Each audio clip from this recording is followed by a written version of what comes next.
This video sponsor by SPO digital marketing. நீங்கள் வேலை தேடின்னு இருக்கிற நபரா, இல்லை ஹவுஸ் ஒய்ஃபோ, லேடிஸா, இல்லை படிக்கிற ஸ்டூடெண்ட்ஸா, உங்கள்கிட்ட ஒரே ஒரு ஆண்ட்ராய்டு மொபைல் இருந்து அதில் ஃபேஸ்புக், இன்ஸ்டாகிராம், யூடியூப் இது மூணுத்தில் எது இருந்தாலும் நீங்கள் இந்த ஜாபுக்கு எலிஜிபிள். ஜஸ்ட்டு சோசியல் மீடியாவில் கண்டென்ட் ஷேர் மற்றும் பப்ளிஷிங் செய்கிறது மூலிமா நல்ல இன்கம் பெறலாம். யாரையும் சேர்க்கணும் இல்லை எதனா பொருளை விற்கணும் அப்படின்ற எந்த அவசியமே கிடையாது. மேலும் இதை பற்றி தெரிஞ்சுக்கணும் அப்படின்னா டிஸ்பிளேல தெரியக்கூட என்னோடய வாட்ஸ்அப் நம்பருக்கு உங்கள் பேர், உங்களோட குவாலிஃபிகேஷன் சென்ட் பண்ணுங்கள். ஸ்கிப் பண்ணாதீங்க. பெரிய தப்பு. தினம் 300 ரூபாய் சம்பாதிக்க அரிய வாய்ப்பு. இன்ஸ்டாகிராம், ஃபேஸ்புக் பயன்படுத்த தெரிந்தால் போதும். Content post and content publishing மூலமா தினம் 300 ரூபாய் சம்பாதிக்கலாம். இந்த வேலை செய்ய 5 நிமிடம் போதும். Work training support, group communication support, all language customer live chat support, முக்கியமா சொந்தமா ஒரு பிசினஸ் ஸ்டார்ட் பண்ற அளவுக்கு உங்களால கற்றுக்கொள்ளவும் முடியும், சம்பாதிக்கவும் முடியும். இந்த வேலை வாய்ப்பு வழங்குவது 5 வருடத்திற்கு மேல ரன் ஆகிட்டு இருக்க நம்ம தமிழ்நாட்டு company school of business organisation private limited. மேலும் விவரங்களுக்கு டிஸ்கிரிப்ஷன்ல கொடுத்திருக்க நம்பருக்கு வாட்ஸ்அப் பண்ணுங்க. Hello friends, welcome to my channel. இன்னைக்கு இந்த வீடியோ நம்ம என்ன பார்க்க போறோம் அப்படின்னா ரொம்ப ஹெல்த்தியான பச்சை பயிறு தோசை, அதுக்கு காம்பினேஷனா 2 நிமிஷத்துல செய்யக்கூடிய இன்ஸ்டன்ட் தக்காளி சட்னி ரெண்டும் தான் பார்க்க போறோம். வாங்க வீடியோல பார்க்கலாம். இப்போ முதல்ல தக்காளி சட்னி செஞ்சிடலாம். இந்த சட்னி செய்யறதுக்கு வெறும் தக்காளி மட்டும் இருந்தாலே போதும், வேற எந்த பொருளுமே தேவையில்லை. 2 நிமிஷத்துல சட்னி செஞ்சிடலாம். நான் இன்னைக்கு 5ல இருந்து 6 தக்காளி எடுத்து வச்சிருக்கேன். நல்ல பழுத்த ரெட் கலர் தக்காளியா பார்த்து எடுத்துக்கோங்க. இது எல்லாத்தையும் கழுவிட்டு இது மாதிரி 2 கட் பண்ணி எடுத்துக்கோங்க. இது எல்லாத்தையும் மிக்ஸி ஜார்ல ஆட் பண்ணிடலாம். இப்போ இது கூட காரத்துக்கு ஏற்ற மாதிரி ரெட் சில்லி பவுடர் ஆட் பண்ணிக்கோங்க. கூடவே தேவையான அளவுக்கு உப்பு. இப்போ மிக்ஸி ஜாரை மூடி நல்லா ஃபைன் பேஸ்டா இதை அரைச்சி எடுத்துக்கலாம். இந்த அளவுக்கு நல்லா நைஸா அரைச்சி எடுத்துக்கோங்க. அடுத்து நான் ஒரு பேன் வச்சிருக்கேன். 3ல இருந்து 4 ஸ்பூன் அளவுக்கு எண்ணெய் ஊத்துறேன். இந்த சட்னிக்கு நல்லெண்ணெய் ஊத்துனீங்க அப்படின்னா டேஸ்ட் ரொம்ப நல்லா இருக்கும். எண்ணெய் சூடானதுக்கு அப்புறமா 1/2 ஸ்பூன் கடுகு, 1/2 ஸ்பூன் உளுந்தம் பருப்பு, 2 ஃப்ரை ஆனதுக்கு அப்புறமா கொஞ்சமா கறிவேப்பிலை. இப்ப இது கூட நம்ம அரைச்சு வச்சிருக்க தக்காளி பேஸ்டா ஆட் பண்ணிடலாம்.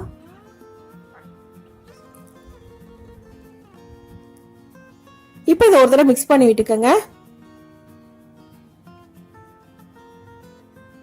நல்லா மிக்ஸ் பண்ணதுக்கு அப்புறமா மூடி போட்டு மீடியம் ஃப்ளேம்ல வச்சு ஒரு 2 நிமிஷம் போல நல்லா கொதிக்க வச்சா போதும், நமக்கு சட்னி ரெடி ஆயிரும்.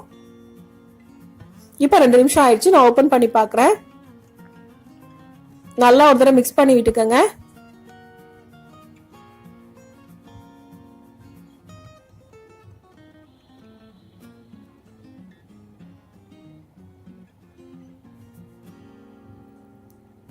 இப்ப நல்லா மிக்ஸ் பண்ணியாச்சு. இது கூட ஒரு 1/4 கப் அளவுக்கு தண்ணி ஊத்தி 1 நிமிஷம் போல கொதிக்க வச்சிங்க அப்படின்னா ஆயில் ஃபுல்லா உங்களுக்கு செப்பரேட்டா பிரிஞ்சு வரும்.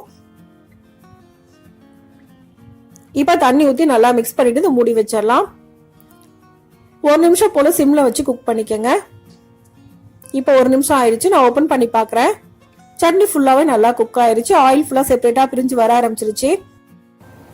இப்ப இது கூட கொஞ்சமா கறிவேப்பிலை போட்டு ஒரு தடவை மிக்ஸ் பண்ணிக்கங்க.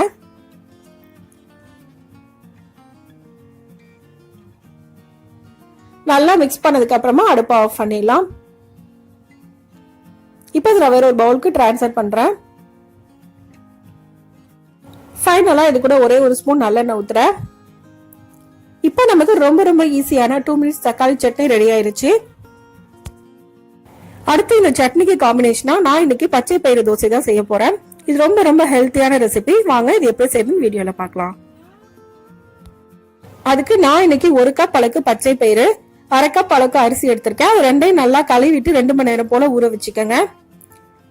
இப்ப பச்சை பயிரை மிக்ஸி ஜார்ல நம்ம ஆட் பண்ணிக்கலாம். ஊற வச்ச தண்ணியோட சேர்த்து ஆட் பண்ணிக்கோங்க. இப்ப அடுத்து அரிசி ஆட் பண்ணிக்கலாம். அரிசியில இருக்க தண்ணி எல்லாத்தையும் வடிச்சிட்டு ஆட் பண்ணிக்கோங்க. இப்ப இதுக்கு தேவையான அளவுக்கு உப்பு சேர்த்துக்கோங்க. இப்ப இந்த மிக்ஸி ஜாரை மூடி நல்லா ஃபைன் பேஸ்டா அரைச்சிக்கலாம். தோசை மாவு எப்படி அரைப்போமோ அந்த அளவுக்கு அரைச்சிக்கோங்க. இப்ப நல்லா அரைச்சாச்சு.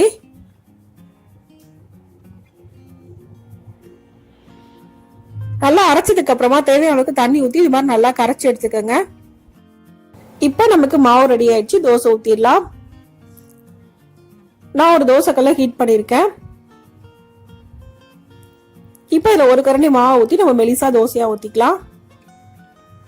நான்ஸ்டிக் தவா அப்படின்றதுனால எண்ணெய் எதுவும் ஊத்தல. நீங்க தோசை கல்லா இருந்துச்சுன்னா எண்ணெய் ஊத்திக்கங்க.